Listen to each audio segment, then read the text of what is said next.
próximamente es tomar en serio esta propuesta para expresar a psi de X, donde F1 y F2 son cantidades por conocer, son funciones por conocer. Tenemos dos posibilidades para ellas en el origen, que sean iguales o diferentes de cero. Que sean iguales delata a psi de X como continuo en cero. Como continua, sí. Si son diferentes, delata a psi de X como discontinuo. Lo metemos a la maquinita. Vamos a la maquinita. ¿Quién es? La ecuación de Schrödinger. ¿Sí? Y esta nos conduce a este conjunto de ecuaciones. Es la ecuación de Schrödinger pintada de manera desglosada, en donde tenemos una ecuación diferencial para F1, otra ecuación diferencial para F2, tenemos condiciones de frontera que son propias y consecuencia de la teoría de distribuciones, tanto para la primera derivada como para la derivada cero de esas funciones. Eso que acabo de mencionar aparece en esta expresión. Ese par de ecuaciones, las dos últimas que menciono, están aquí expresadas en términos de psi. ¿Y qué es lo que dicen? Que psi, cuando se evalúa desde la derecha en cero, brinca.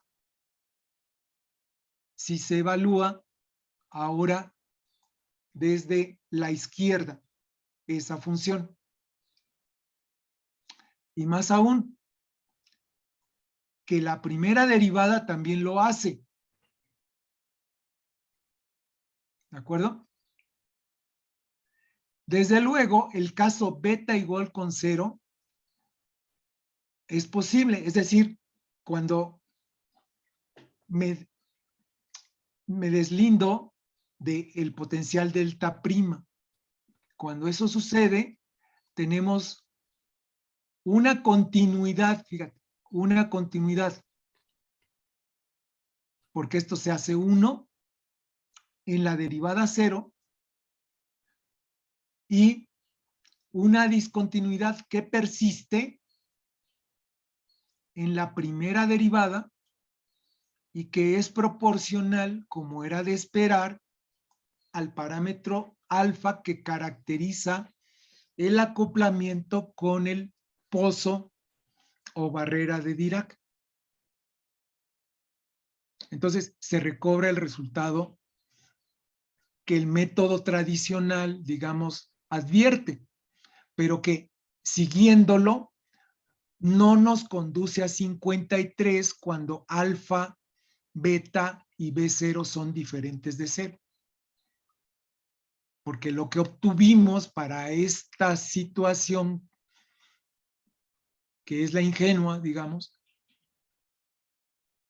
es estas condiciones de frontera y por lo tanto un dominio equivocado para nuestra extensión a tu adjunta.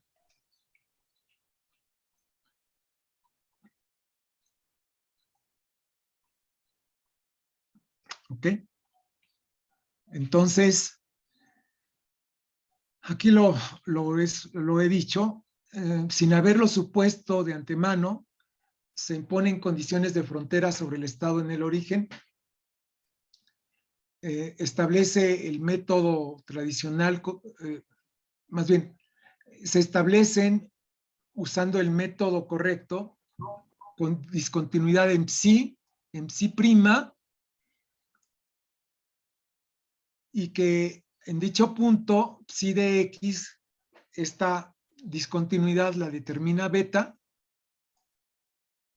y la discontinuidad de psi prima la determina el parámetro alfa. ¿Sí? Bueno. Entonces, miren, ya por último les quiero decir lo siguiente. Es muy probable que ustedes recuerden que la solución de esta ecuación para F1 es muy sencilla. Y esta formalmente es la misma que para F1 y son justamente esta solución general para F1 y F2, donde capa 1 está definido de esta manera y capa 2 está definido de esta manera. Si uno hace por considerar las condiciones de frontera que obtuvimos, que son estas, ¿sí? E imponemos en el origen esas condiciones de frontera, entonces llegamos a la conclusión que el estado estacionario completo normalizado es este. Para la parte izquierda, que corresponde a F1, y para la parte derecha, que corresponde a F2. ¿Sí? Lo interesante de esto es que si ustedes toman en serio la discontinuidad en la primera derivada, es decir, esto, que es el producto de este coeficiente por psi 0 menos y este coeficiente con psi prima 0 menos, yo les había dicho que el parámetro B0 está contenido en las funciones psi, y sí, en efecto, a través de capa 2, pues aquí está B0. Bueno, cuando ustedes toman en serio entonces esta discontinuidad en la primera derivada, llegan a 62. 62, de hecho, contiene a la energía, porque capa 1, insisto, y capa 2, insisto, son estas raíces cuadradas de la energía. Entonces, la energía básicamente está incluida en 62 y debe garantizar la validez de la ecuación 62. Entonces, esto se resuelve 62 o se ve como una ecuación trascendental para la energía, porque dado los parámetros del potencial y la masa, todo es conocido, excepto la energía. Luego entonces, para propósitos de simplicidad, vamos a resolver para el caso beta igual con 0. Beta igual con 0 omite al potencial delta prima, pero mantiene al escalón y a la delta de Dirac propiamente dicha. Y vamos a considerarla como función de y, donde y es menos 2me. Luego, dos funciones. ¿Le pones otra vez un poquito más grande la cosa esta trascendental?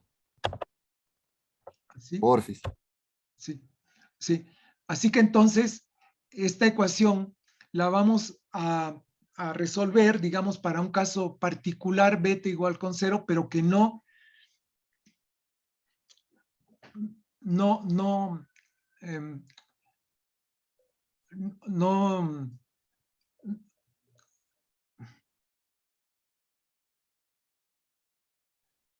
pero no cambia, pero que no cambia la naturaleza trascendente de esta ecuación 62. Entonces, lo que quiero decirles básicamente es de que si ustedes introducen esta notación y y la ven como una función de e, entonces pueden definir el lado izquierdo como la función z1y y el lado derecho, que es una constante, ¿sí? Como z2y. Bueno, se puede ver que cuando se satisface esta relación entre el acoplamiento de la delta de Dirac, propiamente dicho, y el tamaño del escalón, cuando esto sucede, lo que tenemos es que ahora el espectro, ¿sí?, está determinado por la intersección de la gráfica de Z1Y y de Z2Y. Lo interesante es observar que la primer gráfica inicia en un punto diferente de 0 y que solamente va a poder intersectar a partir de un umbral los valores de Z2Y. Entonces, debe haber un compromiso que es este, para que estas dos funciones se intersecten y que representen la energía del estado cuántico que acaban de obtener y que es solución de la ecuación de trascendente 64. Bueno, 63 más bien.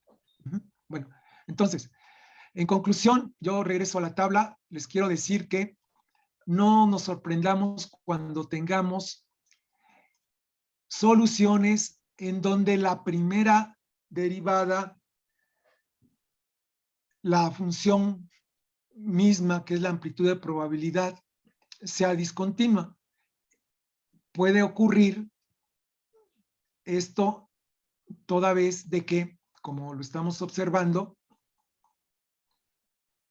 nosotros, sin hacer juicios a priori acerca de la continuidad o discontinuidad de las funciones, el método nos conduce justamente a esas discontinuidades que, siguiendo el método tradicional, habría que anticiparlas de alguna manera para poder hacer posible que algunos términos de la integral de Schrödinger, cuando se integre, sea cero. Entonces, otra conclusión que yo puedo advertir es que es importante que los operadores en mecánica cuántica sean bien conceptualizados, en el sentido de no solamente son las expresiones matemáticas que seguramente ustedes recuerdan y usan con asiduidad, sino también tienen que considerar el dominio de esas funciones, porque eso va a depender la hermiticidad o no de esos operadores. Pues creo que de mi parte es todo. Si hay algo que decir, adelante. Ok, yo tengo una pregunta, ahora me toca a mí, siempre soy el último, hoy quiero ser el primero. Básicamente, esta técnica se utiliza cuando tienes un potencial que tiene funciones de distribución como Heaviside, deltas o las derivadas de las deltas. Pero, ¿qué pasa si yo agarro una función Heaviside y la veo como una función al límite? O sea, como se puede definir una función de distribución siempre, como una función al límite. Como mi función al límite con una variable n, ¿no? Como se hace, o como se describe una delta de Dirac con una variable n, que cuando la tiendo hacia infinito se hace un pico. Igual a Heaviside se puede hacer lo mismo, se hace un escalón suave, y luego cuando ese escalón por medio de n lo puedo hacer cada vez más abrupto. Entonces yo puedo escribir todo en funciones suaves, muy suaves, resolver todo al estilo antiguo, con la phi continua y con la derivada de la phi también continua. Y al final, lo que me tendría que salir es que el resultado, cuando yo lo tiendo a n hacia infinito, me tendrían que salir una serie de funciones Heaviside que me describirían las discontinuidades, ¿no? ¿No sería equivalente a hacer eso? A un poquito más complicado, yo creo, a lo mejor. Sí, en realidad eso es lo que sugiere cada que tenemos distribuciones a hacer. Sí. De hecho, Raúl posiblemente esté por ahí. Es un estudiante que está iniciando esa posibilidad. O sea, digamos, ver el efecto, por lo menos a nivel numérico, en el espectro, de empezar con distribuciones explícitas y ver si eso converge cuando se hace tender el parámetro que mencionaste como n Sí. a un número grande. Sí. Entonces, en realidad, sí tenemos curiosidad. Ok. Y creo que se puede tener algo, ¿no? Sí. Sí. Ok. Muchas gracias. ¿Quién más? ¿Más preguntas?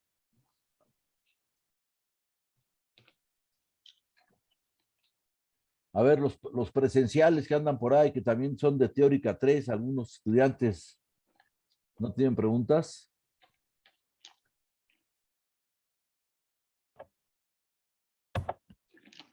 ¿En dónde se esconden los presenciales, por cierto? Ahí están los presenciales.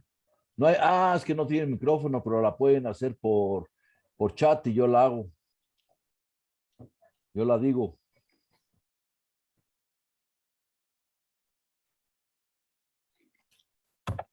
Profe, el Sí. espectro, nada más una pregunta rápida, el Sí. espectro de las energías que ponían al final se veía muy, muy ilustrativo, muy padre.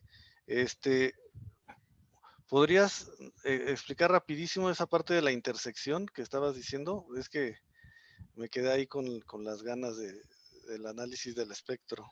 Sí, claro. En realidad se sigue manteniendo el resultado que con una delta se tiene.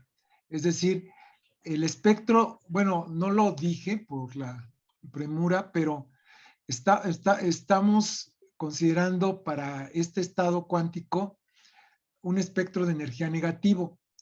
Resulta que para estas circunstancias, a pesar de todo, o sea, a pesar de que incluyas B0, alfa y beta, sin restricción alguna, sigue prevaleciendo el resultado conocido de que el espectro es discreto y solamente contiene un estado. Es por eso que eso se refleja en el espectro. El espectro, que como tú notaste, se obtiene resolviendo esta ecuación trascendental, ¿sí? O si tú quieres para beta diferente de cero, habría que hacer algo parecido, pero Okay. sobre esta expresión, ¿sí? Te indica que en efecto no cualquier valor de B0 y alfa es posible para los potenciales, porque si no satisfacen esta desigualdad, entonces la intersección de esta función Z2 y que es constante, y de esta función Z1 que varía con la energía, nunca se va a dar.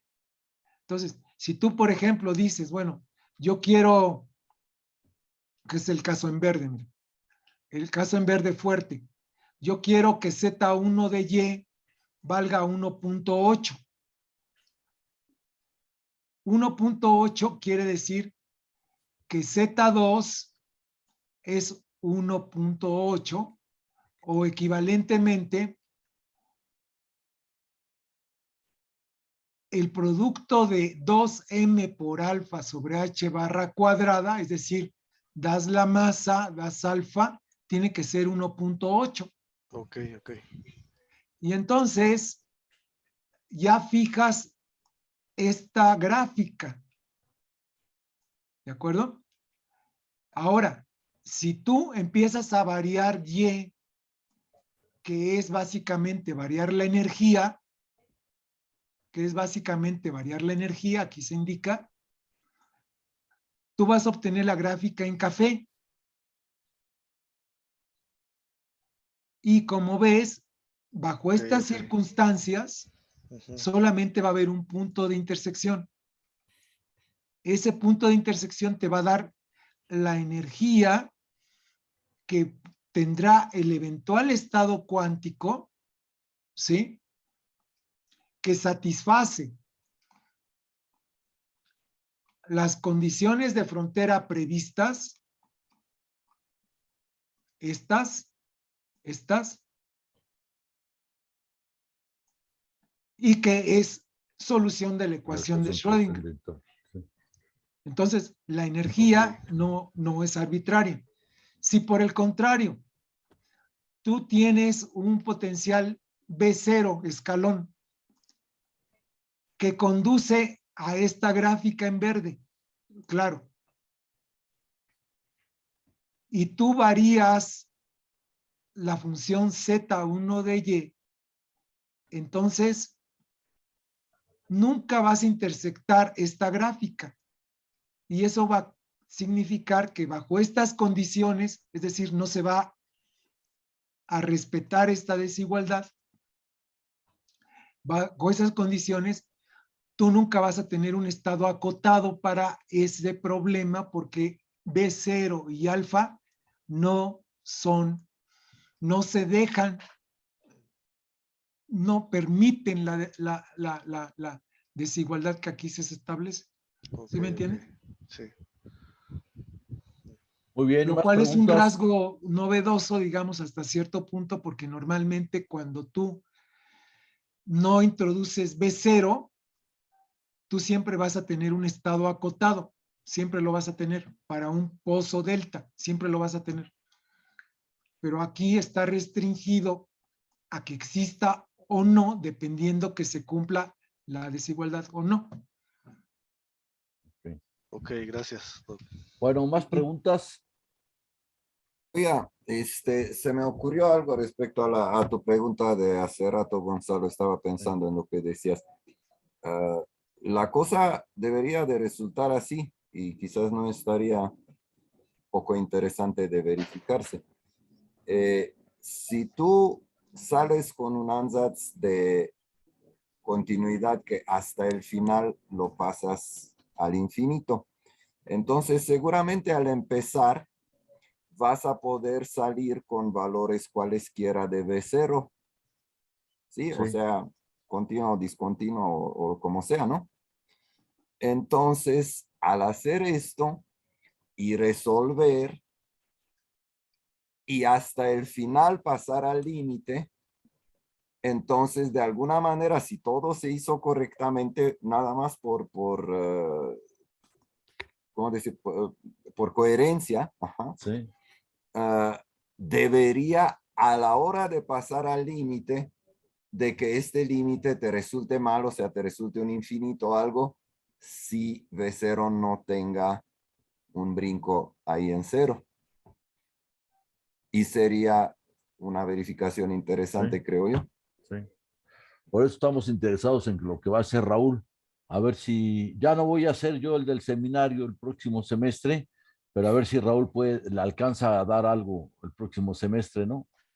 Sí, Ravelo, sería bueno. sería Sí, claro. bueno. Ahí lo platicamos. Bueno, ¿más preguntas? Bueno, pues le agradecemos al profesor Ravelo. Estuvo muy, muy interesante esta plática. Gracias a ustedes. Muchas gracias. Los estudiantes del seminario se pueden quedar porque les quiero dar una información. Se cuidan. Ok. Sale. Hasta luego. Gracias Bye. a todos. Dios. Gusto. Chao. Bueno, este va a ser el último seminario porque yo siempre les dejo la semanita para que hagan sus exámenes. La próxima semana es el 15 de junio y las calificaciones tienen que estar por el 2022, entonces seguramente todos tienen exámenes en esas fechas y no los voy a molestar.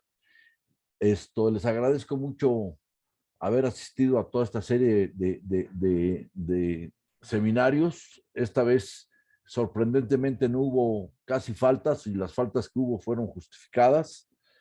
Y quiero informarles que yo ya no voy a dar el seminario el próximo semestre, va a ser el doctor Daniel Ramírez.